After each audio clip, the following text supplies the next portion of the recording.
wàhálà ó jágbára gada ayélujára ọ̀nà tí la àárín odò rèé kọjá ẹ̀rù òbodò odò ti ṣàn ẹ̀kún omi ṣàn títí ó já sí àárín ọ̀nà odò lóhùn lẹ̀gbọ́n ọ̀nà lóhùn lẹ̀gbọ́n àti rìn. Okay, so welcome today, everybody, to AbibitumiKasa Presents. We have an honor today to have with us Professor Mathu Ater out of California.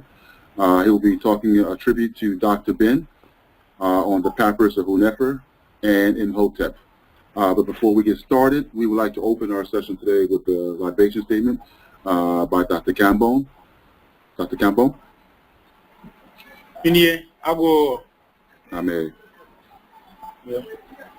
I'm actually going to have my own Chi teacher, who is my 9-year-old daughter, for the libation for today, and she'll be doing it in the Chi language. No.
So we'll get started, and I'll go ahead and read Professor Mathu's introduction bio. Professor Mathu is uniquely qualified to speak on architectural and religious themes. His near 30 years as an architectural and graphic media specialist facilitates a fresh and uncommon approach to the study of Egyptology history. Professor Mathu Ater earned a bachelor's degree from California State University in Los Angeles and a master's degree from Pepe University.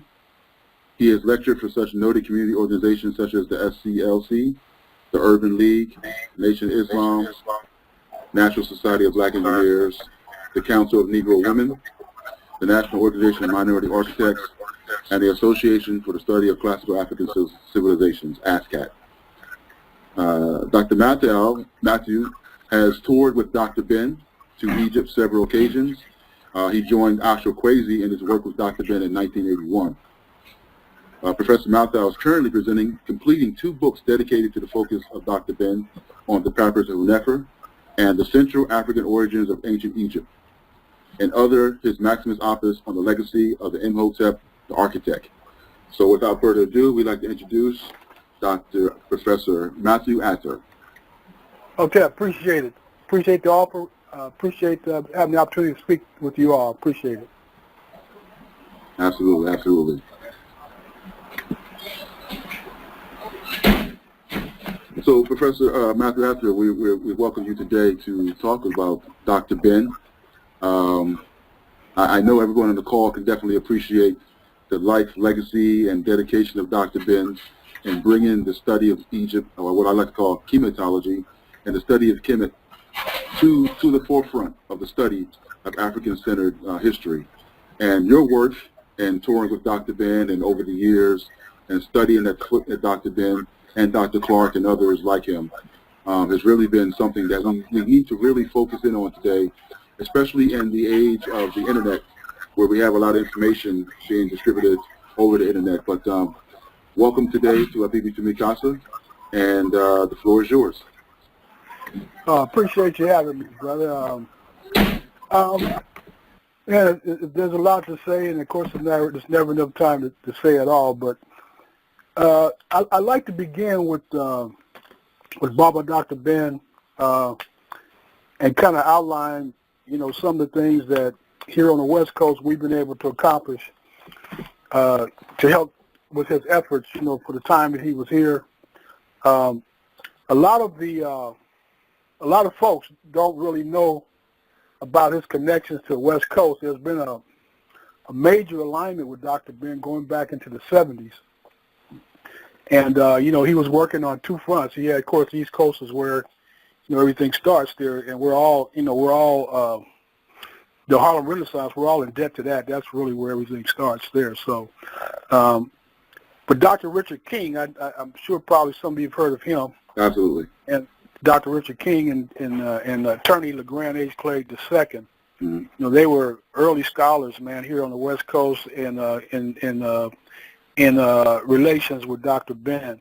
In 1977, there was a conference here called the State of the Race Conference at Pepperdine University. It was the old Pepperdine, which was in South Central LA at that time. And Dr. Ben and Dr. Clark came out, and Dr. Clark was given a distinguished award, and the keynote speaker was Dr. Ben. Now, this was a very seminal moment, particularly here on the West Coast, because at that time, things were starting to happen. And Dr. Richard King was working at the France Fanon Research Center at that time. And so Dr. Ben gave his keynote address, and the following year, the King Tut exhibit, 1978, did his first trip, it circuited around the United States, it hit New York as well. Mm-hmm. But for the first time, people could see, this black king, this young king. I can even harken back to the period when it took place, and remember seeing little white kids, saying, this guy looks black. Hearing a little white girl say, this guy looks black, talking about King Tut himself. And so it started a lot of dialogue, and that dialogue went from East Coast to West Coast. And so what happened is after that 78 appearance here at LACMA, the museum here, Los Angeles County Museum of Art, Dr. Richard King asked Dr. Ben to do a tour. And he was going to organize this tour, so he got, a lot of folks together out here. And at the time, they called themselves the Nails Group, which is, like the Holy of Holies. Mm-hmm. And so the trip to Kemet prefaced with a trip to the top Netherland, where they started in Somalia. The trip started in Somalia. And then they made their way, as Dr. Ben has always done, he begins his trips in the south and moves from south to north in the order of the founding of Kemet at Edfu. And then, of course, the rest was history when they did the unification down at Hunefer, and it became the two lands. And so Dr. Ben's trips have always gone accordingly. And so this trip was a very seminal trip because the following year, Dr. Ben, along with Bill Jones, Brother Bill Jones and Sister Kefa, and the First World Alliance, they also organized a trip in 1980. And that trip also resulted in the reprinting of Black Man of the Nile. And Black Man of the Nile has been around for a while because he actually had a reprinting in 1972 for Black Man of the Nile and his family. And so that was a similar year because there are two major books that came out at that time. And, of course, the 79 trip is a little-known book. Most people don't really know about this book. It's been out of print for some time. But it's called They All Look Alike, All. I don't know if you've ever heard of that book. But no, I have not heard of that book. They All Look Alike. They All Look Alike, All. And so that book was published really in conjunction with that 79 trip because it basically deals with the Nails group. And Dr. Ben went on to Papua New Guinea from there. And Dr. Ben has told us a lot of good stories in his life, and one of them is about Papua New Guinea. I don't know if I'm able to tell that story on the air, but it was a very interesting story. So those two tours, the 1980 tour with the First World Alliance group and the Nails group here out of Los Angeles, actually started a renaissance in Dr. Ben's tours. And so that whole tour thing that all of us, out here, Brother Kwesi and those who became part of the contingency of Dr. Ben's students here on the West Coast, we all made trips during that particular period of time. And so, the 80s and 90s were really, really seminal moments. And of course, there was no internet. There was no, we didn't have any computers to speak of. There was, those Commodores. I forget what year they started coming out, but those DOS-based computers. But the technology that we have at our hands today to be able to Google at random at will, none of those things were in existence. So we had to Xerox from the worst Xerox machines, or actually worst Xerox from Xerox company. And so the things that we had to do at that time were much, much different in terms of research that we, have at our hands and our disposal today. But those trips were fundamental trips. And so the early 80s saw, King Tut, again, go around the country. And so New York had it, L.A. had it, New Orleans had it. A lot of major cities in the country had that tour of the king at that time. So in 1983, I was at Muhammad's Temple 27 out here in L.A. It's what we call the house that Khalid built. Khalid Muhammad built the Temple 27, and he actually received his name in 1983 at that temple. I was there, Brother Quasi. We were all there at that time when he received his name. But they had Dr. Ben come in and do a keynote address at that conference. It was actually not a conference, but it was an individual speaking engagement. And so Dr. Ben that night, he said that he wanted to fill up a 747 full of black people one day, a complete 747, and take a whole 747 to the Nile Valley. And I never forgot that. And so 2 years later, when I was making my first trip with Dr. Ben in 1985, we were in Aswan, in the Aswan Hotel. And we were discussing the proceedings of the first two ASCAC conferences. The first one was in L.A. in 1984. The second one was in Chicago in 1985. And so at that time, there were a number of scholars who were writing, important works on Kemet, on Hosi and all these other types of books. And Dr. Ben was frankly annoyed by the fact that a lot of the people who were scholars, who were people who were commanding salaries at major universities and so forth, and they were writing on these subjects, but they had never been to the Nile Valley. They had never been to Kemet. And so, of course, he could probably forgive you as an individual who didn't have an opportunity like these guys had. But we discussed that in 1985, and I reminded him of the 83 lecture he did at Temple 27, the house that Khalid built. And he stood straight up in the room, and we agreed that, he said, I'm going to go to New York. The third conference of ASCAC was in New York City in 1986. So I'm going to go to New York City, and I'm going to demand that the next conference be in Kemet, in Tamari, on the continent of Al-Kibulan. Yeah. He was quite upset. And he says, I'm going to go to New York and I'll demand that the next, I'm trying to pick up the spirit of Dr. Ben, demand that the conference be in New York. I'm going to quit the goddamn organization. I guess I can say that on this. Yeah, you say what you want, brother. And so Doc was annoyed. The following year, hold on a second.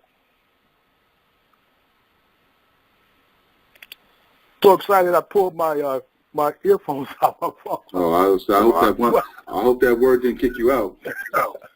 So the following year, back to New York City, and of course the president of ASCAC was Dr. J. Carruthers, Sure. great scholar, and Dr. Maulana Karenga was the vice president of ASCAC. And so they felt that the organization was too much of a sibling organization to entertain the idea of having a conference in Kemet on the fourth try. But Dr. Ben stayed with it, and particularly the East Coast sided with Dr. Ben, and so during the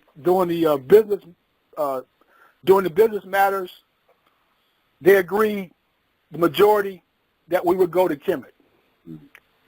And so out of that little conversation that we had in the Aswan Hotel, the summer of 1985, we had over 1,000 black people in Kemet in the 1987 conference. It's one of the greatest and most significant moments in the history of everything that we're doing right now, because what it did, it was an arm over 1,000 black people, scholars, etc., with first-hand knowledge of the temples of Kemet and the information that Dr. Ben had. And in '85, he was working on a book. I don't know if you heard of this book or not. And in every stop that we made, or every hotel, wherever we see Dr. Ben, he would be writing furiously notes, constantly walking through the temples, constantly taking notes and writing. And in 1987, he gave everyone on the trip, every single person on the trip, got a copy of a book that he entitled Abu Simbel to Giza, a guidebook manual. Yeah, I have seen Everyone got a copy of that book. And so the book spelled out how to do tours. And the way you do a tour is you have to land in Cairo. You have to. But from there, you take a plane to Aswan. And you begin your trip in what was, in ancient times, Nubia. And you would move down the Nile. And this is where all the black people are still living now. And so by the time you start spending your money in Aswan, hopefully by the time you get to Cairo, you wouldn't have any more money. So that was the whole idea, to spend the money where it counted the most. And so the entire tour was based upon that, and the way he conducted himself was that. But again, that particular conference, along with the 1984 first ASCAT conference, what they called at that time the Ancient Egyptian Studies Conference, which the honorees for that conference were John Henry Clark, Dr. Ben, John Glover Jackson, and the late Chancellor Williams. Of course, all of them now have joined the ancestors. Sure. And they all received the William Leo Hansberry Award, and that began a revolution in our thinking. Of course, they had the seminal conference in Atlanta the same year. It was put together and based upon the works of the late, great Sheikh Anta Diop. So, what I'm doing in this book, it's called Dr. Ben and the Papyrus of Hunefer, Reflections on the Origins of the Black Land and Black People of Ancient Kemet, is I'm putting together somewhat of a history that I personally experienced in my own personal terms, and working in conjunction with Brother Ashraf Kwesi for about 14 years. He was a tour assistant for Dr. Ben. And so that's our relationship with Dr. Ben and Dr. Clark was very rich during those times. We saw a lot of them. We flew them out here quite a bit, and we raised a lot of money for Dr. Ben and Dr. Clark. In some cases, in one case, we had at Mount San Antonio College out here in Pomona, we had about 1,000 people packed in the gym, and Dr. Ben's prostrate flared up on him. So Kwesi had to run him to the hospital. So I had to go and grab my stuff and come back with my projector and did a lecture on the Egyptian temple, Mother of the Christian Church, filling in for Dr. Ben. Nobody left. We raised all the money and we took it to the hospital and gave it to Dr. Ben. Nobody left.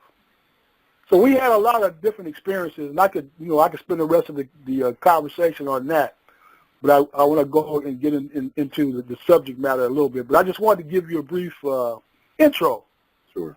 To what was taking place. Kwesi and I at that time was very close. I got to know him very well starting from 1981. His daughter, Yasmin, is my goddaughter, and my daughter, Tameri Zamea, is his goddaughter. So that's how the kind of relationship that we had during those years. And this brother has been the most consistent person I know. He started in 81. He has not missed a trip to Kemet since 1981. Every year. So what is this book, the Papyrus of Hunefer? And everyone knows the celebrated Dr. Ben would always say, we came from the beginning of the Nile. where God happy dwells at the foothills of the mountains of the moon. Sure. We've heard it time and time again. Every book that you see, the Dr. Ben, Black Man of the Nile, African Mother of Western Civilization, all these books have in them, including the books that I just named, the guidebook and the book We All Look Alike. All those books have that in there, that saying in there. And so my quest was where is this? Where is this located? We came from the beginning of the Nile. And where is the evidence in Kemet that supports that? Because that is the thing that has been kind of troubling. People have been arguing and people have been disputing and this sort of thing. So that was my quest to seek out this we came from the beginning of the Nile. Mm-hmm. So what I found in the process is quite a bit of documentation that supports what Dr. Ben has said. And one particular king stands out. He was the king I, spelled A-Y, and he was the king that took the throne after the death of King Tutankhamun. And he was the brother that sometimes you see in King Tut's tomb, and he's giving the opening of the mouth ceremony for King Tutankhamun. Mm. And so he only ruled for about 4 years. But he wrote this very significant document. In it, he described the Nile. He said that the Nile flows, he says, makes waves on the mountains. He said the Nile makes waves on the mountains like the sea. And that the Nile comes through foreign lands, giving gifts to foreign peoples and foreign nations on its way to Kemet. He says, and I quote, the Nile flows from the Duat. The Nile flows from heaven. That's what he said. The Nile flows from heaven. Mm-hmm. And he, at the very end, he said how thankful he was to be in Kemet to receive a Nile that flowed from heaven and from the Duat. Can I ask you, Professor Mathu, where is that quoted from? That is quoted from King I, and a lot of the stuff I have in this book, so I've been kind of like, I'm kind of concerned about whether or not I want to release all the information right now. Gotcha, sure. But I'm assure you that I have all this, that all will be in the book. Gotcha.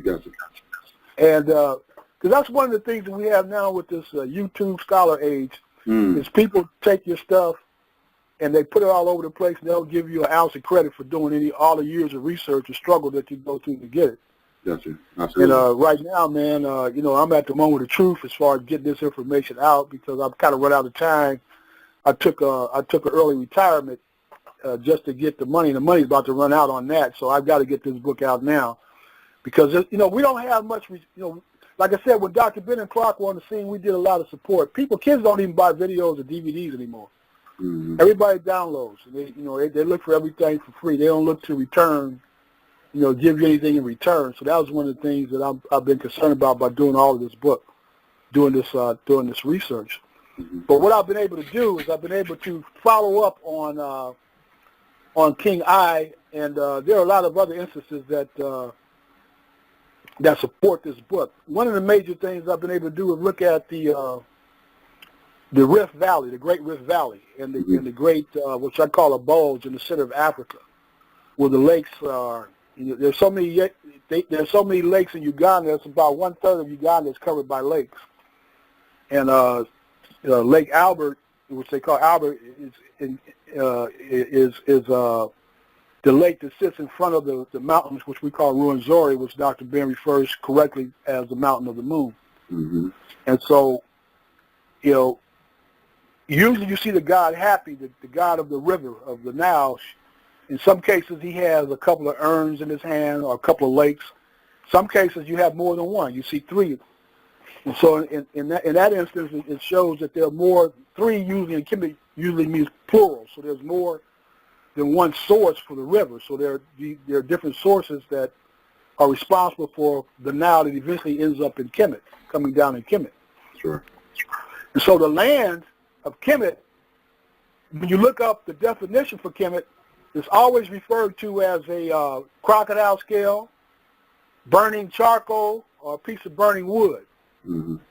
And studying architecture has propelled me into a different position, because I was forced to take geology. When I started working for this architect, Les Oliver Bankhead, I was in my second year of college, and he told me I needed to take geology because I need to understand soil classification.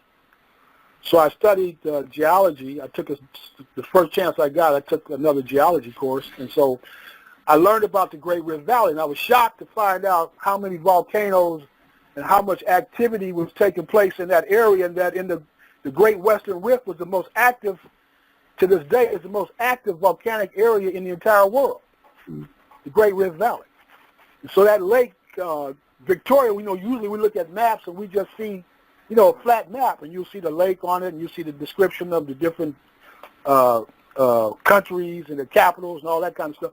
But you have to really look at the topographic maps and get to understand what topography actually means, to get a gist out of what really exists in that particular area. And so that area is vaulted, and Lake Victoria, or in Nyanza, is sitting on top of this bulge, and on both sides of it there's a valley, and in the midst of the valley there are lakes, and the lakes actually create a corridor that run from Lake, which we call, for lack of a better name, Lake Albert.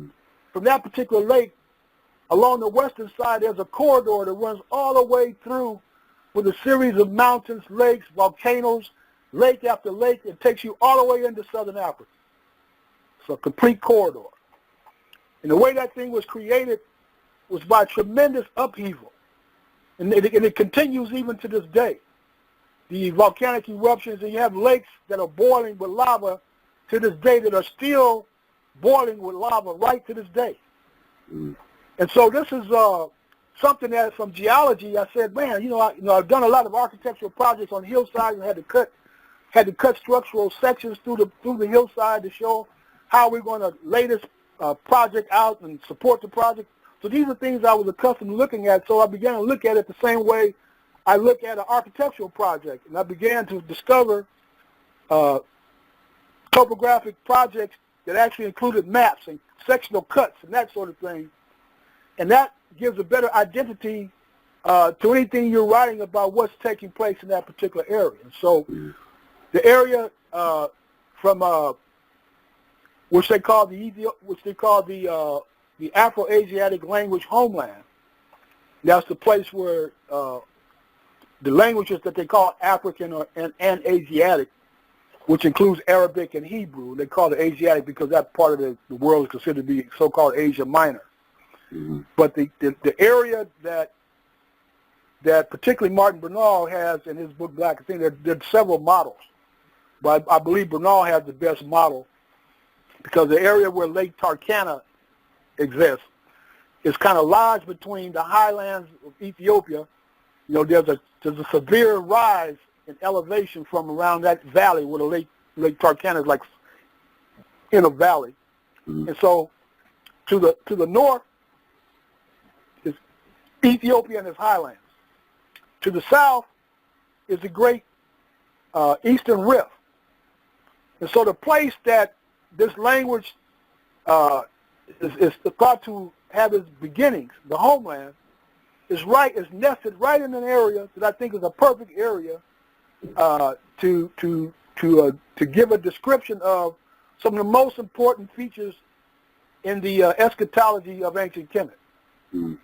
Primarily you have the story of mountains. You have mountains, the universal mountain, that consisted of two sides. One side where the sun rises, the other side where the sun sets. The sun where the sun rises is called Baku. The sun sets in Manu, and just to the west of that is a forest. And so Manu and Amu is the forest of Hathor, Het-Haru, is to the west. Of course, we know that's where the Twa and Buti or Pygmy people live, in that particular region there. And so where the sun rises on that eastern front is exactly where that language has its beginning. And in antiquity, of course, that's what in a much more expanded way, is what the ancient Kemetu called the Land of Punt, that particular region there. And so in this book, you know, I'm dealing with geographical, geological, topographical, and astronomical features in order to define and to support, substantiate everything that the Kemetu or Egyptians said. So everything I'm doing is based upon their writings, on what they say. And so the book of coming forth by day is where the soul comes forth by day. It comes up over Baku. And that's after the judgment. After the judgment takes place and the soul enters into what they call the Dwat, you go through, after the judgment hall, you go through a 12-hour period, a gestation period for the soul, and he eventually ends up coming up on the eastern side by day. He comes up by day.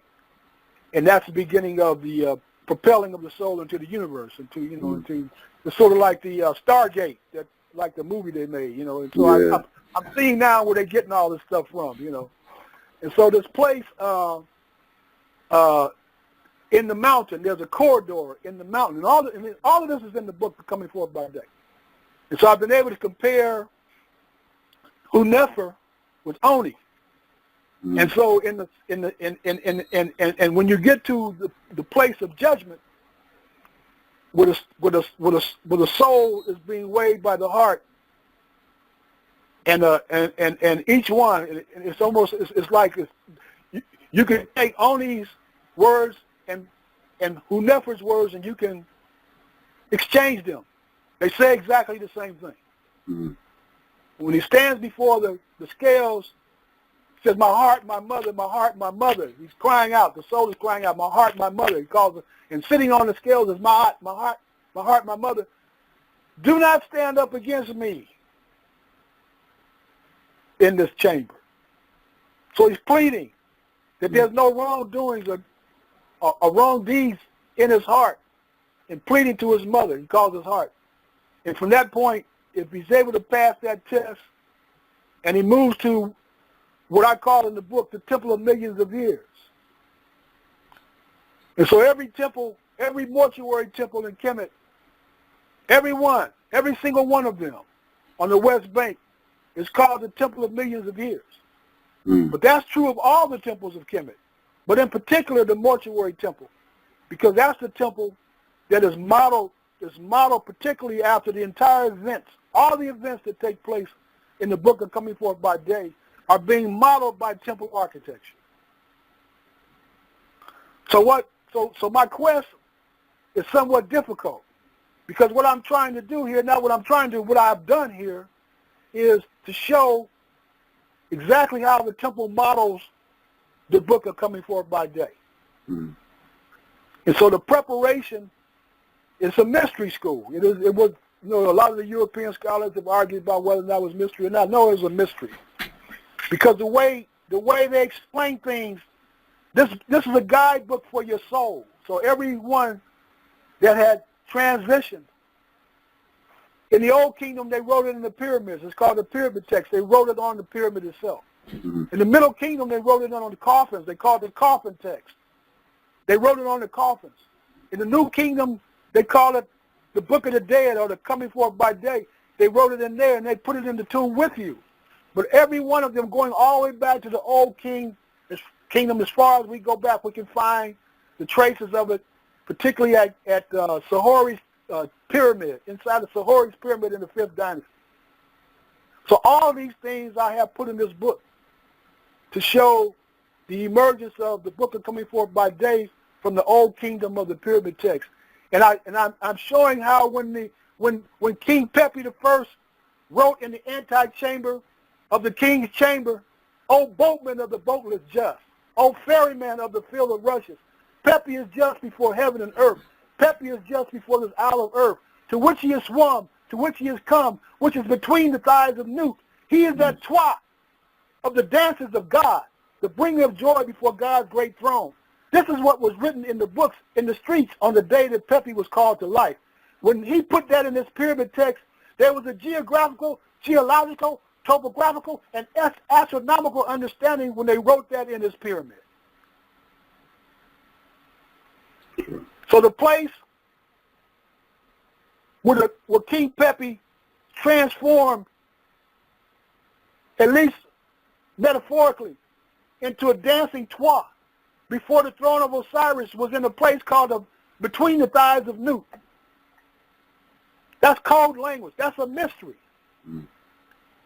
The place that the soul travels to and it becomes fixed at a point that's between the thighs of Nut is a place where heaven and earth came together, because we know Osiris, Isis, Horus, Set, Nephet, they all were born because of a union between heaven and earth. When Geb impregnated Nut, they were born.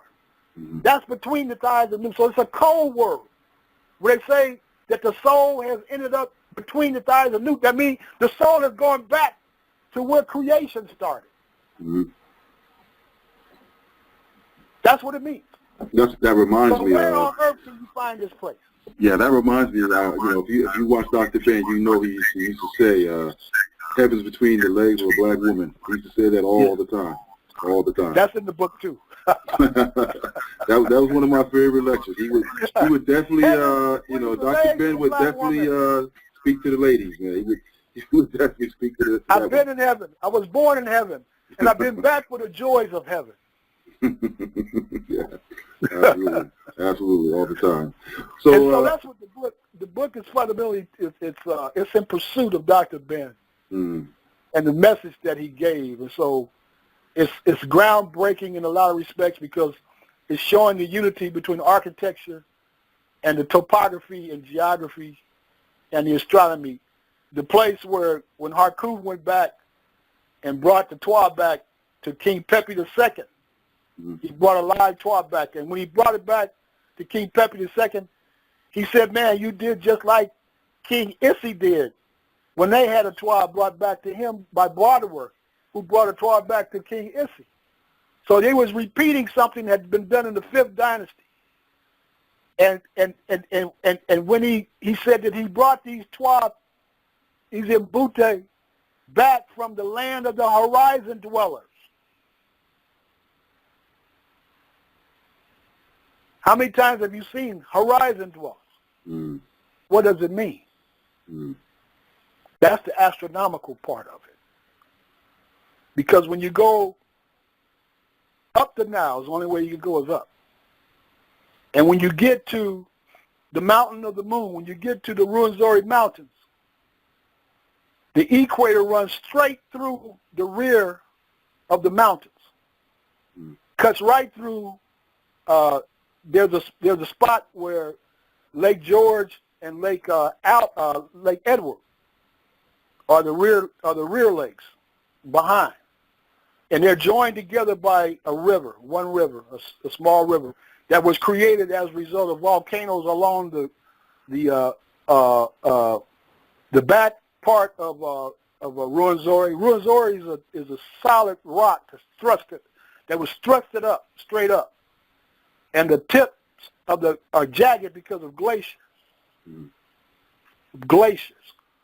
so this on both sides, in the rear and in the front, there are volcanoes at the base, and the volcanic activity is covering the area. So at one time, Lake George and Edward were all one lake. And the volcanic activity has been closing this lake in till now there's just a stream of water between George and Edward. So on both sides of the stream are volcanic activity that are covering those areas. And over the last 5,000 years is when this has taken place. So I'm giving you some geology, topography, astronomy, because at that area, when you go up the Nile to the equator, when you get to the mountain of the moon, the North Star is sitting on the horizon.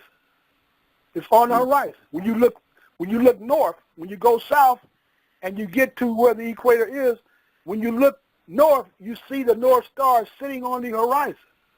When you get to that point, you know you've reached the land of the horizon dwellers. Mm. And because when you go south of the equator, the North Star drops out of sight. Mm. And so what the Otra of the Way, the Jackal, is the one who's sitting in the middle of the temple of Het-Haru at Dendera. In the center is what Waret is the Otra of the Way, the jackal-headed one, Mm-hmm. who is a guide. And so he's the guide that guides you to God's land. He guides you to the tomb of Osiris, Wasar. He guides you all the way up to that point. And when you get to that point, you look back, you will reach the land of the horizon dwellers. You will reach the tomb of Osiris. You will reach the place where creation started. Mm. We had a conversation, Professor Mathu, and I guess we can get to the question section a little bit. But we had a conversation here on the AbitbitumiKasa, which is a forum. We have these kind of discussions all the time, and one of the main conversations we had was about the what we call the right side up map of Africa in terms of the orientation of the people of the Nile Valley oriented themselves back towards that origin of happy. We had a very in-depth conversation on that, but we can speak to that. But what I want to do, if you want to right now, it's about 10 minutes of the hour, and I want to open it up a little bit for kind of engagements thus far about what you talked about in the book, some of the topics. So what I want to do is open it up to the floor, to the people in the audience on the call real quick. I'm going to push over to question and answer for about a couple minutes, and then we'll go back into the second half of the lecture.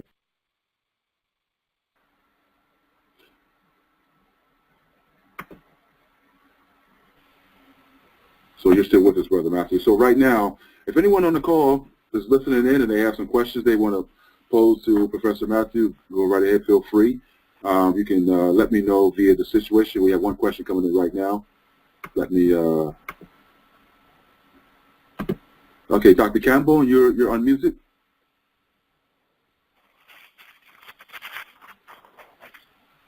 Dr. Campbell, you have a question.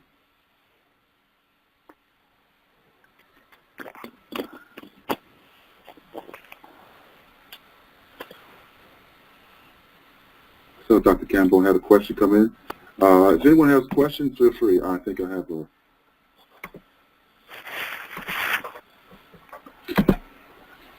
Dr. Campbell, your line is unmuted. You can go ahead and ask your question if you have a question.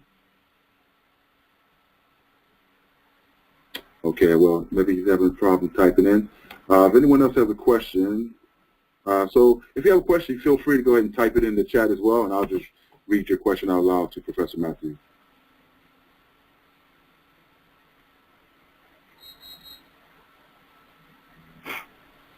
So while we're waiting for more questions coming, I have a question actually, Professor Matthew.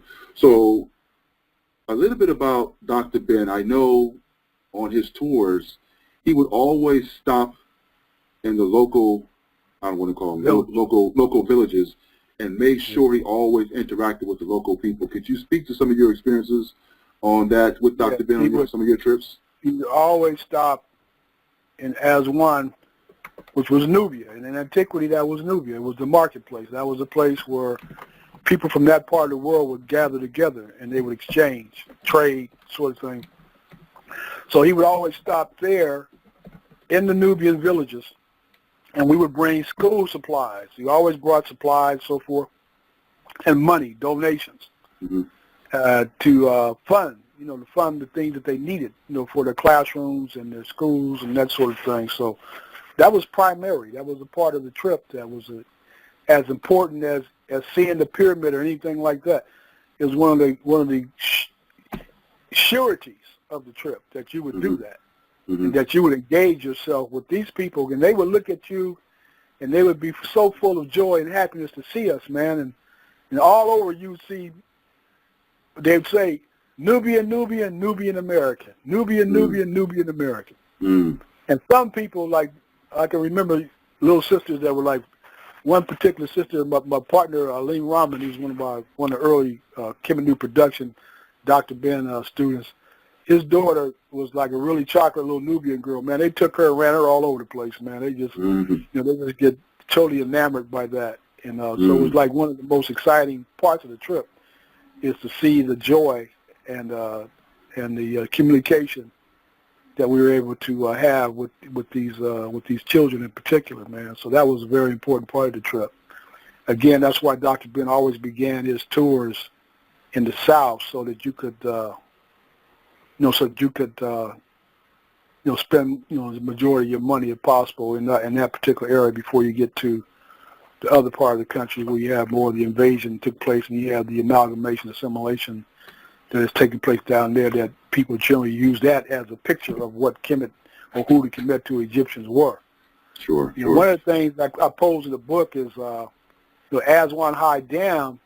This is one sore spot for the Nubians. It's one of the first things you find when they built that high dam. It killed. This is what the Nubians told me themselves. It killed over 40,000 Nubians. And so they refer to the dam as the Dam Dam. That's what they call it, the Dam Dam. And the Dam Dam was responsible for destruction. And what it's responsible for is the black land. So that's what we were headed for. And I was saying that's why I think that spot, particularly by Bernal, is probably the best location from all the theories I've read on the language issue, because it sits right there nestled between the highlands, the mountains of Ethiopia, and then the Eastern Rift area, which is, and this is what I've identified as the Kinetic Baku, where the sun rises, the mountains on that side of the Rift Valley.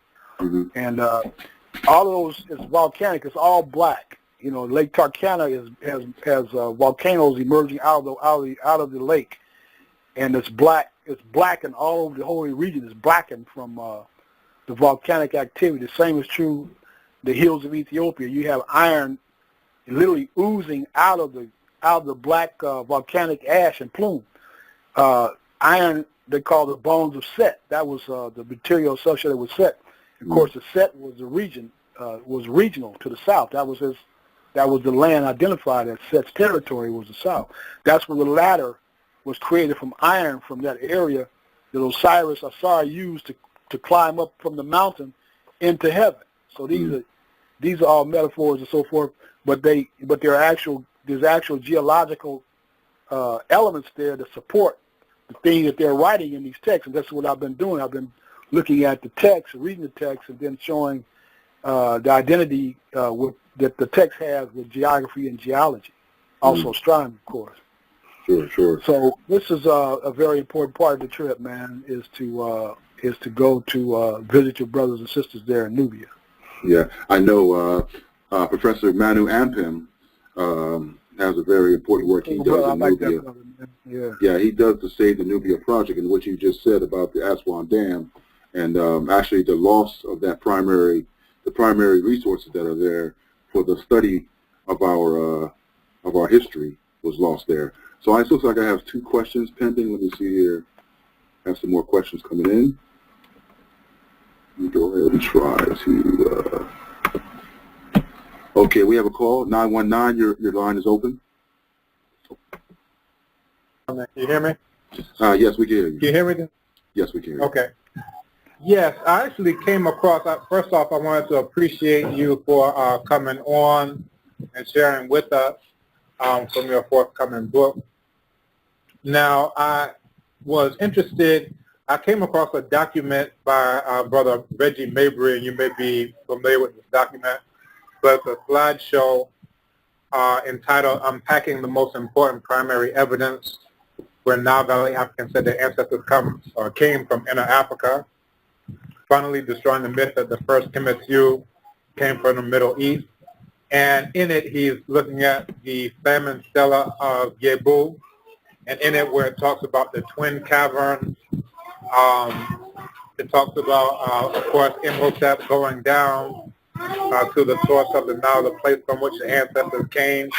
And he was basically making the point that when Dr. Ben was mentioning the Papyrus of Hunefer, he may have been actually referring to the famine stela. And I wanted to get your take on that because, well, I just want to get your take on that. I'll keep it short. I'm familiar with the stela, and there were islands around the cataract, around the first cataract, that that were attributed to particularly the gods and goddesses of the Nile. That was a particular area. So during the time of drought is where Zoser, called upon Imhotep to try to find, I guess, a remedy for this particular activity. I think that the story, traditionally has been interpreted as having taken place around those particular areas. So my answer to that is that the cataract is like a cenotaph. It's like a symbol. It's symbolism. It's a symbolism about, like, that was the furthest extent of the Nile inside of Chemist. But they knew well that the Nile would be well beyond that. And they were familiar with where the Blue Nile comes out of Ethiopia and how it meets with the White Nile there at Khartoum. They knew all about that because we have evidence in Nubia where the kings actually built monuments and so forth there, interreacted with the Nubians on that particular region, which is well beyond the cataract area where that particular stele was actually found. But what I found is that we have to look at the place where the soul is traveling is a different set of caverns than the actual Nile. The Nile has many different sources. It has the Atbar River. It has Lake Tana, Lake Mwanza, Victoria at the top there. It's a major source for the river, and then it falls down into the mouth of Albert, where it comes together fresh water, and then the Nile from the mountains, which they come to Victoria now, meets at Albert, and then they have the Albert Nile that flows out of there, and it goes down and creates the Sud. That's a very major point in my book and my presentation. The Sud is a great swamp full of lotus flowers, papyrus plants, all that rest of that stuff. And it's, at some point, it's larger than all of England. That's how large the swamp is. And so, again, from Pepe, King Pepe, where he says, "Oh, boatman of the boatless just." Now, this boatman is like a twa, ferryman of the field of rushes, the field of reeds. Pepe is just before heaven and earth. Pepe is just before this isle of earth, to which he comes, to which he swum, which is between the thighs of Nut. He is at Twa of the dance of God. So what this is describing is that right before you get to the mountains, which is between the thighs of Nut. Again, that's what Geb, the earth, which are mountains, reach the heavens. And that's what you see in the Great Lakes region. You see these mountains towering, whether it's Kilimanjaro on the eastern side or it's Ruwenzori on the western side. All these mountains tower into the clouds. So the place where heaven and earth meet, that's between the thighs of Nut. That's a code word for between the thighs of Nut. So when the ferryman, he's saying, ferry me through the swamp is fierce. I mean, people, Nero in 66 in the expedition, and they were flatly stopped by that swamp. There's another cat from the Italians in the 1880s. He took 600 people up there trying to get through the swamp. They got trapped. Everybody died. And they started eating each other. They had cannibalism because they got trapped in that swamp. They're like islands of papyrus plants and lotus, and they changed position. So you get in there and you get trapped in that place. You know what I'm saying? So it shows you that when the king in the Fifth Dynasty was saying, and the Sixth Dynasty was saying, ferryman of the field of rushes, he's making a plea to the ferryman who's ferrying the soul. Get me through this. Because he's got to get to between the places between the thighs of Nut, where the mountains again are towering into the clouds there between the thighs of Nut. That's a code word. So they were very much familiar with that. And so Imhotep, and we haven't even started talking about that book. That's where I've taken the position that Imhotep knew everything that they were talking about in the Fifth Dynasty and Sixth Dynasty. Imhotep was familiar with in the Third Dynasty, and I make my arguments in that book as well. Imhotep is called Imhotep, Legacy of an African Genius, and so it's a book that deals with, in fact, the Papyrus of Hunefer was a middle chapter in that book, and I took that chapter after Dr. Ben made a transition. I took that chapter and I created this book that I wanted to devote to Dr. Ben, because that middle chapter was really, in essence, what the reflections I had on Dr. Ben anyway. So I took that out of there to create a book in and of itself and devote it to Dr. Ben, and it's really expanded and grown beyond my wildest imagination. But that stele is well known. But I think that we have to look at Elephantine, the islands there where they built small temples and so forth. Much of them have been destroyed. But that was a symbol. It was symbolism for what was really the origins of the river. Was King I, King I in the 18th Dynasty outlined it perfectly. He said the Nile made ways upon the mountains. That the Nile came from the Dwat. It came from heaven. He put that in his book, so in his writings. And so that shows you that they were well aware of the actual origins of the river itself, the White Nile. Yeah, I really appreciate that. And again, I'd like to thank you. Actually, I'm going to have to head to another classroom. I'm teaching Chi and then Yoruba. So once again, I wanted to thank you for coming to AbibitumiKasa, for sharing with us. And I do look forward to your book. I'm teaching here at the University of Ghana. Once it comes out, I'll see, definitely about getting a copy and, trying to teach from it here at the University of Ghana. Sounds like very great information that you're sharing with us. Appreciate you too, brother, as well. Thanks for joining in and giving us an audience, brother. Hotep.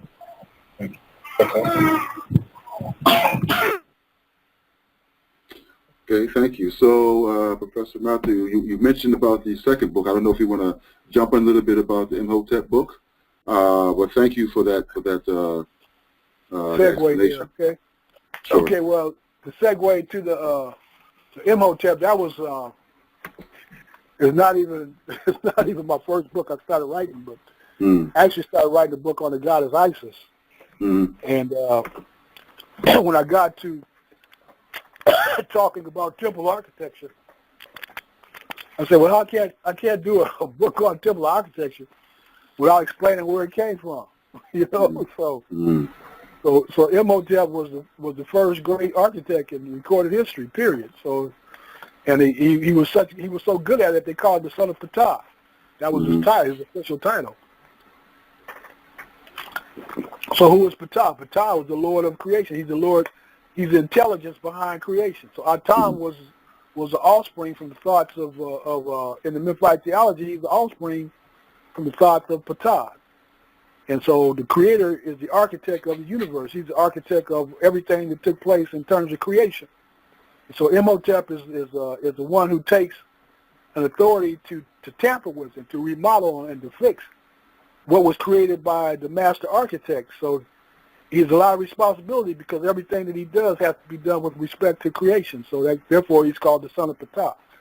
So the book, in the book, I have various chapters in the book, and I deal with the image. They just made a racist movie, another racist movie. I see they started showing it.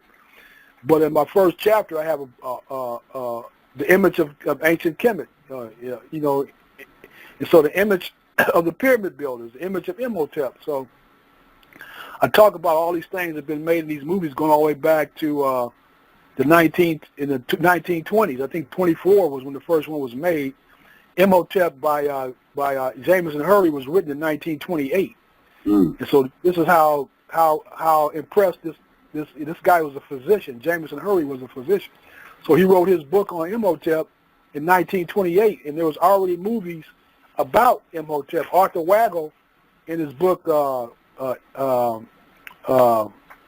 is it in that book? Antiquity, images. Okay, I got on my computer. I need more random access memory in my head. It's let me see. I got it already on the shelf, man. That's why I did my little study. I did this thing to study. So if I had a senior moment like that, I'm 61 years old now, so I'm a little young spring chicken. Personalities of antiquity is the book. And so in that book, he talks about the kindest race of the ancient world. He said the kindest race in the ancient world were the ancient Egyptians. And that in his book, I'm gonna look here to the beginning of the book to see the printing on this book.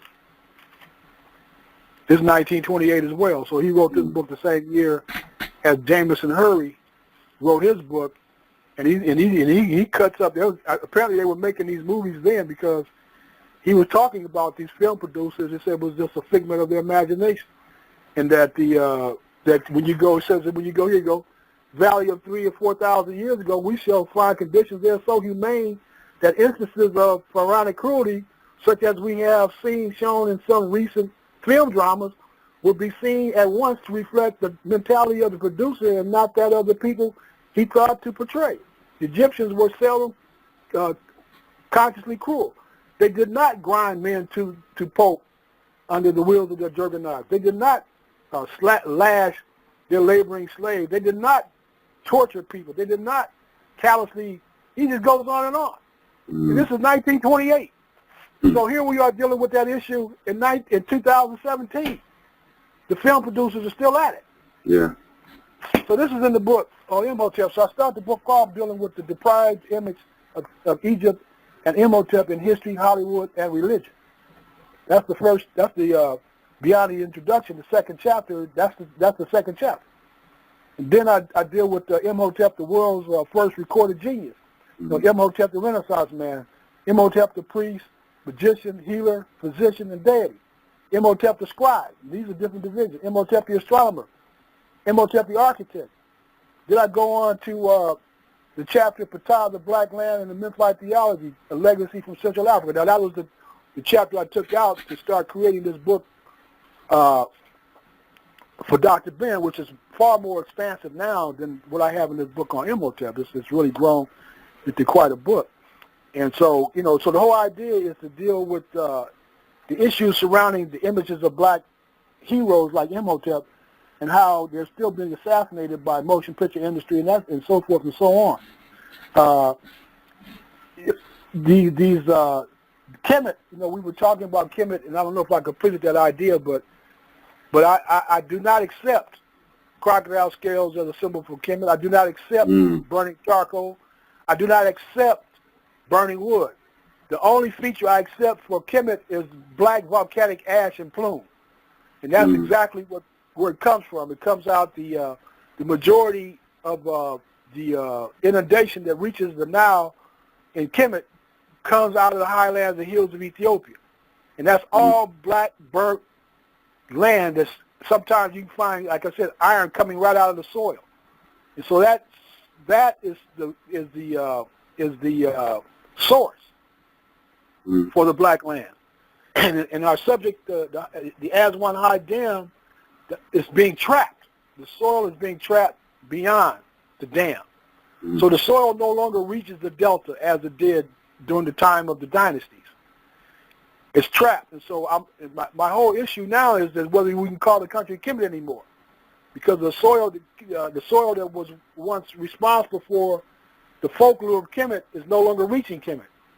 And as it created ecological disasters, the entire coastal region of the Mediterranean at the mouth of the Nile is being reclaimed by the Mediterranean Sea, because you no longer have the deposits, coming to millions and millions of alluvium, cubic feet of alluvium are no longer reaching that particular area. So there's ecological problems. The farming is being done with fertilizer. When before, the Nile brought all the fertilizer they needed when they brought that alluvium down, when they brought the alluvium down. So there's a lot of issues around the identity of the ancient Egyptians, or the Kemetu. And so one of them is that, the god Khnum is the one who took and fashioned the black people out of the black soil. And that's how they become known as the Kemetu, because they're born from black soil.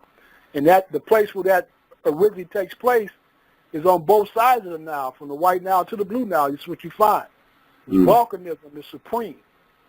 I've got stories I've written about in these books, and I've told stories all the way from Jomo Kenyatta to, there's one brother named Teplet who was a Maasai warrior who grew up as a kid over in Kenya as a Maasai warrior, and he tells stories of his family and how at one point they were trying to appease this volcano god, which is in Gai. Gai is all over, the Kikuyu, Wakamba, the Maasai, they all use the same name for Gai and Gai. So they were trying to appease Gai because the mountain began erupting. And so as they began to bring their offerings and so forth, they were unable to appease the Gai. And so they said, the dad said, well, let's get the hell out of here before the mountain kills us, like he's killing all these animals around us. So the entire village had to move from the site. So again, you see that becomes a part of the history of the village. Mm-hmm. So that's a story that would be told the day that Ngai forced them to move 300 miles away to another site. Sure. So what this thing is telling us is that these mountains are really one of the reasons that people migrate and that they move. And so this is one of the reasons that this area where the language was born in between these mountains become a stimulus for migrations, for moving people out of those areas. And so this whole entire, it's not really that long a period because the language starts about 10,000 before the present. That's taking us about 7,000 BC. Mm. And so that's when the language actually has its origins. Its origins. And so the foundation of Kemet, Bernal, and I like President Bernal's 3400 represents the establishment of Edfu. Mm. So in between 7,000 and 34, you see there's not a whole lot of time. And so these memories of who Ptah is the earth maker.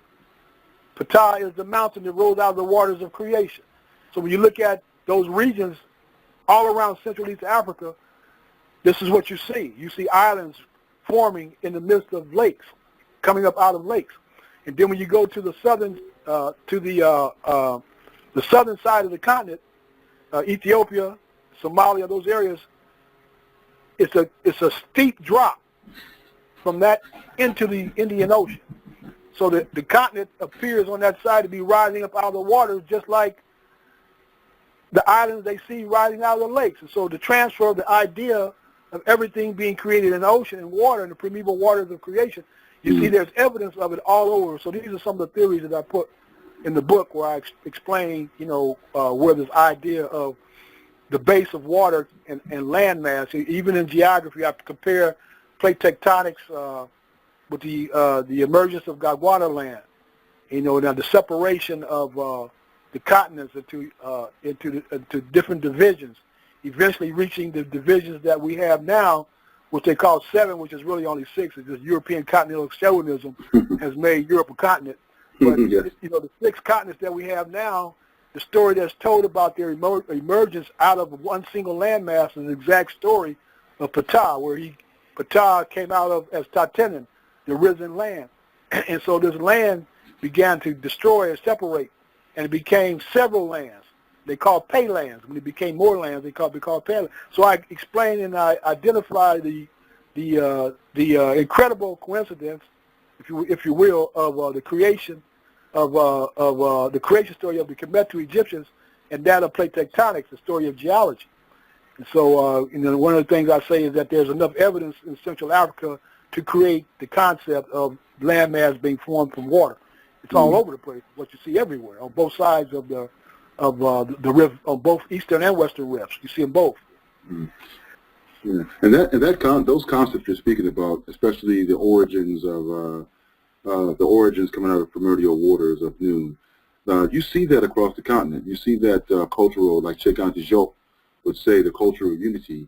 You see a lot of the same stories of origin repeated in Akan, in Yoruba, Ewe, Kikuyu. You see a lot of those coming out of that kind of cultural unity spreading out of that region. And it really speaks to, you said that, the parallels that you can make between what you can actually see and have an eyewitness account geologically, geographically, and how they were able to observe that. How long, it amazed me just how long you think people have to spend time observing that to create those stories, to explain what they saw, to come up with their own origins. Really amazing. The stories were, these are things that they brought with them. These are things that they had known. This may go back who knows how long. I mean, we don't know how long this goes back because the conditions have been the same other than the expansion of the desert. The desert expansion after the warm glaciation period of, after 11,000 years, which is officially the close of the warm glaciation, is where you see the desert begins to really begins to spread. And so people are being forced to move in different directions. They're moving, north, east, south, and west. They're moving in all directions because of the expansion of that desert. So that the playa, which they talk about in these other casts, is one reason why I waited to put my book out, because I was just about ready to put my book out when they came out with this Baval and Brophy. They came out with that Imhotep, and that book is nothing like my book. It has nothing to do with my book, and so there's a lot of shortcomings in the book. There's some merits too. But Napa Playa was a place that definitely there was astronomical research being done by our ancestors in that particular area, and it appears to be a direct descendants from that same Lake Turkana area. They came directly from there to that area, and so probably the calendar, maybe the Kemetic calendar, was born there before it reached Edfu. And by the time these people reached Edfu, they had already had a calendar. The calendar was already in use. It was already in use at that time. So at the foundation, but Edfu becomes a center for all the centers and became the example for all the centers all along the Nile. So everywhere, when they left Edfu, Edfu became the crowning place for the kingship. So when they got to the various places along the Nile and eventually to Memphis, where the unification took place, the science had been well developed. And the calendar was in use for 2,000 or 3,000 years. By the time it reached that particular area, at least 1,000, 2,000 years before it started leaving Edfu and going to various other places along the Nile there. So there's a continuum that never stops. And so the idea of the high hill, the primeval hill, was already there, because they were coming out of those conditions. So that's why I say when you look at the idea of the universal mountain, Manu and Baku, this is the center place. So when we talk about Tatena, the risen land, this is what they perceive as being the peak. They perceive that as being the first place that came out of the waters. That's how they perceive that. And so even though conditions have changed over, which they call millions of years, and that's what they call their temples, the temples of millions of years, when you go to the center part of the temple, Karnak is called the Great Light Mountain by Queen Hatshepsut. And so when you go to enter the temple, and you traverse through the columns and so forth, and you reach that small sanctuary, the Holy of Holies, the Naos, when you reach that particular area, there's a small pedestal called the Set Waret. And the Set Waret sits inside the Curry chamber. And the Set Waret represents, you've heard Dr. Ben say this is in his books, Waret is the mountain, the light mountain of creation. It's the mountain that rose up in the beginning of the world. And there's a lot of books. There's one book called The Mythical Origin of the Egyptian Temple. And in that book, he talks about this idea of Waret. And Waret is synonymous with Tatenen. It's the same idea of this landmass that rises for the first time out of the primeval waters. So Waret Temple is what they call Karnak. They call that. They call it Waret. Those are two common names they call the temple. And so this is what you hear Dr. Ben over and over again talk about Waret. Waret. I can hear him now. I can hear him talking right now. Waret. And so Waret. I didn't know what the hell he was talking about for a long time. I said, Waret. I said, because I found it. I did my research. This is what Dr. Ben expected of you. Dr. Ben was short-tempered, man. If you ask a question that sounds too silly, he cuts you up. But that was something that really motivates you to find. And so everything that I have here in this book, is the motivation. And in 1998, he was keynote at Compton College at the African Holocaust Conference. He was keynote speaker there. All of his West Coast students was there. Dr. Ashrock Kwesi, he was there. LeGrand Clegg. There was a lot of, we all received a plaque that day, as a matter of fact. So Dr. Ben saw my lecture on Imhotep. It was the first time he ever saw that lecture. After the meeting, it was funny, man. My wife had passed in January, and so I had a 10-year-old and I had a 13-year-old, and And so I remember I came and I did my lecture on Imhotep, and I had to leave the conference because I had to get my son back home. We were waiting for his sister to get back so he could finish his project. He had a science project due. That was a Sunday. It was due Monday. So he had to get back to finish his project. So I drove from Compton College all the way to Inglewood where I was living at that time. And I dropped my son off, and I came back to the conference. When I got back to the conference, people were piling out. They were piling out the conference. And everybody said, where you been, brother? Dr. Ben was looking for you. So when I went and found Dr. Ben and Denise, his late adopted daughter, man, beautiful, wonderful sister, man. She was a doctor herself.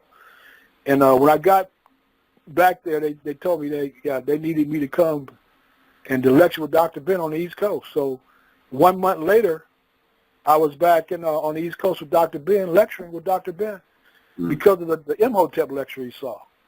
Now, had you known him before that? Yeah, I know him. Oh, okay, yeah. okay. But he never seen my Imhotep lecture. Oh, he never seen the lecture. Okay. As soon as he saw that, he said, "Man, you gotta bring that back here." Got you. So that is a bit of history, man. But I got a lot of history, man, and I'm just starting to write this, man. Me and Earl Grant, who was talk about, Earl Grant was Earl X, yeah. Yeah, Earl 5X Grant. He was the vice president of the Muslim Mosque Incorporated, and he was vice president of the Organization of Afro-American Unity. He was a vice president of that too, and so he was very close with Malcolm. In the day that Malcolm was assassinated, he was there.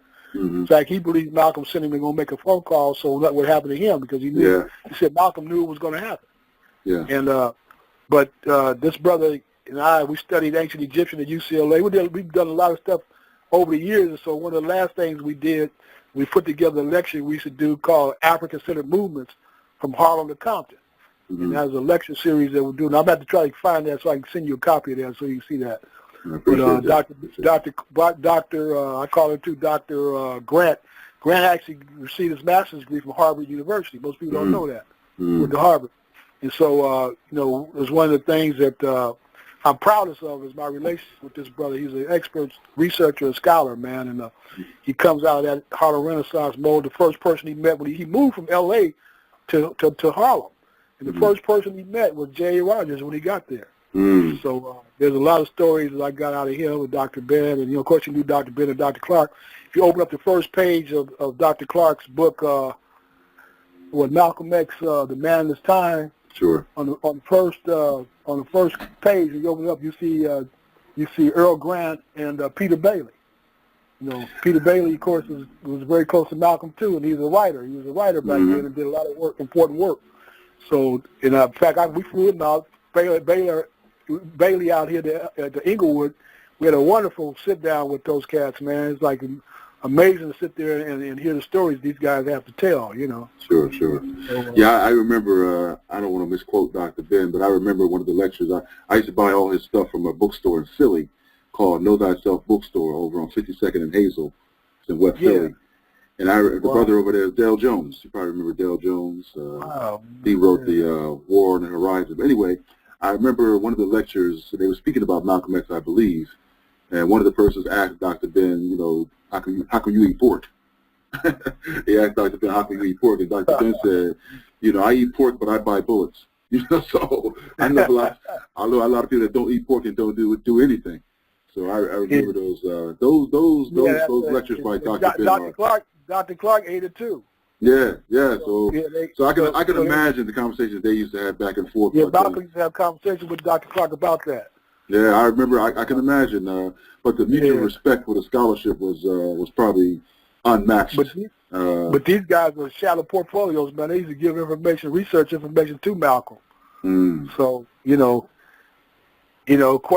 questions why, eventually, at the end he stopped eating it, but yeah, he ate it when I was around him. Sure. He'd go to a soul food place and order whatever, pork chops or whatever, man. Yeah. And buy bullets, So, but I want to make sure. So we have a couple minutes left. It's about 2 more minutes left. But I want to make sure if anyone on the call has any questions for you before we go ahead and wrap up. So if you have a question, we're still in question answer mode. If you have a question, go ahead and alert me that you have a question. and or just type in the chat room, and I'll put your phone. I'll say this, man. At the end, with Imhotep, what I've done is I've taken show how the first basilica was designed by Imhotep, and how in the different architects. I have a list of architects. There's no greater list of architects anywhere ever. Over the years, over 30 years, I've collected whenever I found a Kemetic architect, I would write his name down, and I would write the source where I got that book, the source of the book I got that name from. And so in this book, I have a whole list of architects that go all the way back to the Old Kingdom, man, of Merkets is what they call them. M-E-R-K-E-T is what they call the architect. And so I give an explanation of what their duties were, what they did. I deal with the influences of Imhotep on Western architecture, on the Basilica Cathedral. I compare Karnak, Ater, with the St. Peter's Basilica, which is exactly where the design of St. Peter's Basilica came directly from Ater Temple. This is where it came from. So I explain both structurally and philosophically how that took place and when it took place and who's responsible for it. So I have the names of the Merkets who built the hypostyle hall, which became the symbol for it became the paradigm for basilicas around the world. And it got its idea from a basilica built by Thutmose III, which was called they called it a jubilation hall, but it was really it was a basilica. But that basilica goes back to the one that Imhotep built. So what I do is I show the evolution of it, and I actually trace it through the text as well with the numerous architects and Merkets to show you how and when it took place. So I don't just show you the similarities and the parallels, but actually explain to you the philosophy and how all that took place. Yeah, I have your DVD. I believe your DVD explaining those kind of things. The question I had, I remember watching. It's 3:30 now, but I'll go ahead and ask this question. The question I had was about I had the tour kind of that Dr. Ben did with Gil Noble on Like It Is, where he actually went through all the, I think it's like 6 hours long, if I'm not mistaken. But he talked about Saqqara. He talked about the first pyramid, step pyramid, built by Saqqara, and the purpose of the pyramid, originally of the pyramid, and how it evolved. Do you also get into a little bit about the evolution of the buildings, the uses, the purpose of the buildings as well? I mean, the pyramid itself, I talk about the kingship. I talk about the unification. Edfu became the crowning center. So every king that became king, he became Horus. So every king that passed or transitioned became Osiris. So when Zoser passed, it became Osiris. It's already there. And so and when they showed that when he was crowned king, he was standing in front of Edfu. Even though the unification took place in Hunefer was not the place. The first nome or city became the symbol for the kingship. It was Edfu. It wasn't Hunefer. Hunefer was a unification. That's when they conquered the barbarians, when they hit Hunefer. But the first place that they began to concretely build a shrine and talk about what the shrine was represented of, and what the shrine was. Every temple is plain and simple, represents the place where creation started. That's what it represents. And so every Holy of Holies sanctuary has a small pedestal that represents Waret rising out of the waters of creation. That's where it starts at Edfu. And so when it gets down to Hunefer is where, there had been the two dynasties of Horus rule. And so the second dynasty is when Parsebian is the one that brought on Set worship. So they had to overcome that, and start the whole process of the kingship over again. So Zoser and Imhotep solidified that. They built the city of stone, a sanctuary out of stone, which I call in my chapter there the Memphite theology in stone is what they did. They built that out of stone. And that solidified the idea of the kings as Horus. And so for all the other dynasties that followed that, that was the case. Every king became Horus, and every transition king became Osiris. And so the place that these souls journeyed to were being architectonically expressed through the structure. And so it's written on the walls, and it's shown through picture, through illustration. But what it symbolizes was that the place that these kings were going to was the place where creation started, which is at the beginning of the Nile. So all this is explained in the book. on Imhotep. And but I start with this book there's a book Imhotep wrote, the first book on architecture called the Book of Foundation. That Book of Foundation was the example that Marcus Vitruvius, the architect for Octavian. He became the architect for Octavian after the death of Julius Caesar. He was the first architect of Julius Caesar. But the book he wrote, called The 10 Books on Architecture, became the only book Europe had for 1,400 years until Leon Battista Alberti revised it during the not the Harlem Renaissance, but the Italian Renaissance. So all of this I talk about in the Imhotep book, and some of it I talk about briefly in this other book. Well, we're eagerly anticipating the book and the information, brother. We know, we know the work that's been put into the book. We know the primary research and the dedication that went into making such a book is invaluable. To be honest with you, where I have two last questions. When can we expect the books to be released? And if so, where can we get a copy? We'd like to have them here on AbitbitumiKasa, but where can we get a copy? Well, right now, my daughter and I, we finishing up this, we're checking it, and then we're going to turn it over. We got a guy that's ready to put it. We're going to do the first book. We're going to do a self-publishing on it. So I've got a guy ready to do that. He's got editors too, so I'm just doing my own little edit. Then I'm going to turn it over to him, but certainly before the end of this month, he's going to have it in his hands. And then we're going to be working towards the Imhotep, because I know a guy that did some well, I don't know him, but I was introduced to him through Richard King. So I'm looking at a couple of people that possibly doing a book deal for Imhotep. It's such a I think it's going to be a self-seller, man. And it has so many dimensions about Imhotep. Certainly anybody who picks the book up won't be able to put it down. Okay. I guarantee you that. So definitely looking forward to it. Yeah, I worked as a professional illustrator at McDonnell Douglas and Boeing for almost 12 years. And I worked as an architectural illustrator and a staff architect trained by Lester Oliver Bankhead. So I studied archaeological illustration at UCLA. So I got a lot of background, but I need to get these first books off the ground so I can do more of the things that I've learned and do less of the things that I don't want to do. Sure. Like I don't really want to particularly do architecture anymore, or not to any great extent, because I really right now feel like what my legacy is giving to our people the history of the architecture and the stories behind it, and then wherever I can do for the community, I could do that in terms of architecture, that kind of thing. So that's what my motivation is right now. So absolutely. Well, Professor Mathu, we really appreciate you joining us today on AbibitumiKasa. Let me just say that this platform that we have here, AbibitumiKasa, Dr. Campbell, who actually asked the question earlier, he's the owner of this site, AbibitumiKasa, and was translated to Black Power language. But we, on this site, is a community of people who are interested in your work, interested in the kind of work that Dr. Ben has available in your work.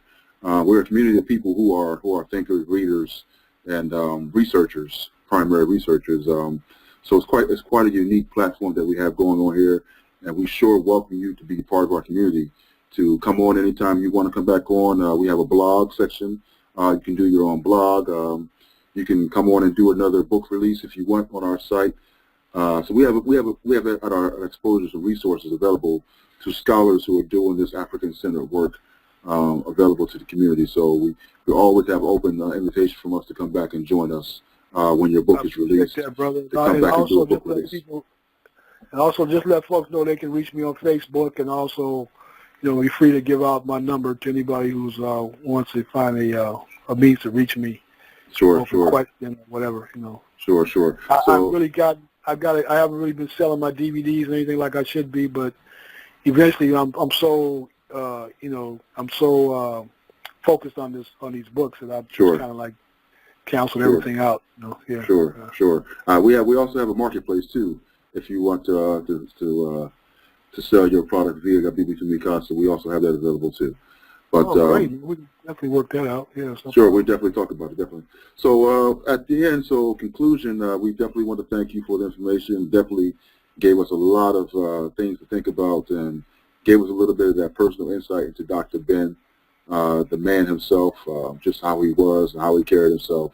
Some really valuable information about the history on the West Coast in terms of this spread of the organization, especially ASCAP and the all the other programs that came out of the Ashakwezi, and I dare not forget to mention Nana Asa Hilliard, who actually passed in Egypt, if I believe, which was a transition he made, the return to.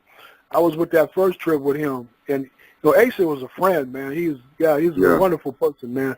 Yeah. To me, I remember when I was starting out, man, and really building a little name. It used to amaze me that Asa would stop in the middle of his lecture if he saw me, and he would stop his lecture, say, "Brother Mathu's in the house," something like that, Yeah. And I was like, man, I always felt, man, this guy was just unbelievable, man. And we did when King Tut came to L.A. for the second time, it was 2005. I have a lecture where I created a 3D model of Karnak. I made a model out of it. I made colors so that I could separate. I could start at the very beginning, and then I could bring in, every time I name a king and an architect, I could bring the next part of the temple and show what was constructed. And I could give the history of the temple and its architects using my 3D model. So the first time I used that model was at this King Tut. It's called King Tut is Back and He's Black conference. And the keynote speakers that night was Abanga and Baba Asa. They were keynote speakers, and they sandwiched me in between the two of them. Wow! And so when Baba Abanga did his presentation, I was up next. So, and then when I got ready to do my lecture, I looked back and I could actually see Asa running into the building. I saw him running into the building. To see I'll sit down and shine his shoes, man. But to see that, for me, brother, was like one of the great things in my life. I'll never forget how much respect that brother gave me, and how much he honored the work and appreciated the work I was doing. One time he saw me do a lecture on the Olmecs. I was doing the Olmecs. I've done so many trips. I've done so many trips down to Mexico and places like that I was being known for doing that and not Chemist. And so one time he saw a lecture I was doing on the Olmecs. He walks over and whispers in my ear, "I can retire soon, brother. Thank you." I love that brother, man. That was like one of the toughest losses, man. I still haven't gotten over the fact that we lost that brother, man. He was just amazing. Yeah, he was amazing. I know Dr. Rashidi as well would speak about him and say he would give you the shirt off his back. That's the kind of person he was. Definitely. Rashidi, man, that's another whole story. That's in the book too. Oh, because okay. We all came up together, man, and that's another brother, man. I remember J. Rogers was one of his favorite subjects. And at one time he was on a mission. He was traveling around the country talking to different scholars and doing all that stuff. And he had been out the country. And in the early 90s, he went out. He started with Dr. Ben. He started lecturing. He started doing the tours with Dr. Ben in the early 90s, man. Now, this brother has been in more places than anybody we know. Still going, and I've always called him the J. Rogers of our times. Sure. That is who he is, brother. Absolutely. And it's amazing to see him come from just being the MC at Compton College at various events to become the kind of influence on this world that he has become. It's totally amazing. And completely deserving of it. Definitely, absolutely. Well, brother, I appreciate it, and like I said, you're always welcome to come back. I'm pretty sure the family, we got some people chiming in as well. Thanking you for your for sharing this time with us. We really appreciate it. We honor your work. It's truly valuable for us. Taking the time to share. I'll close with the words of the late John Henry Clark. The first time I saw this was probably I might be 30 years ago. But he always said that if I've done any good by being here today, may the same wind that blew me here blow me back again. All right, brother. Absolutely. Okay. Thank you, Brother Matthew. Okay, peace and blessings, brother. Peace and blessings, brother.